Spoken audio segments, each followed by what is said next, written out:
विवाहित मुलगी होती, लग्न झालेली औरंगाबादची. तिचे सासरे तिला मारहाण करत होते आणि तिचे सासरे तिला त्रास देत होते, म्हणून ती प्रोटेक्शनसाठी पुण्यात आली.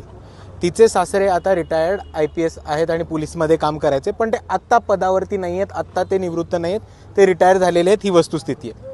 ती मुलगी प्रोटेक्शनसाठी पुण्यात येते आणि आपल्या सर्वांना माहिती असेल की हगवणे प्रकरण पुण्यात जेव्हा गाजलेलं, तेव्हा बऱ्याचशा सामाजिक कार्य करणाऱ्या मुलींनी आपले नंबर, आपले व्हॉट्सॲप नंबर्स आणि आपले कॉन्टॅक्ट नंबर हे महाराष्ट्रभर व्हायरल केलेले की हगवणे प्रकरण परत कुठल्याही महाराष्ट्रामधल्या मुलीवरती होऊ नये.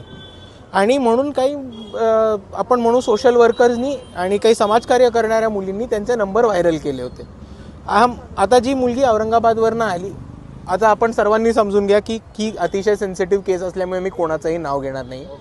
पण जेव्हा औरंगाबादवरनं जेव्हा ती मुलगी पुण्यात आली आणि तिने त्या सामाजिक कार्यकर्त्यांना कॉल केला प्रोटेक्शनसाठी, तेव्हा त्यांना एका हॉस्टेलमध्ये ठेवण्याच्या आधी एक दिवस एका मुलीच्या घरी त्यांनी शेल्टरसाठी ठेवण्यात आलं.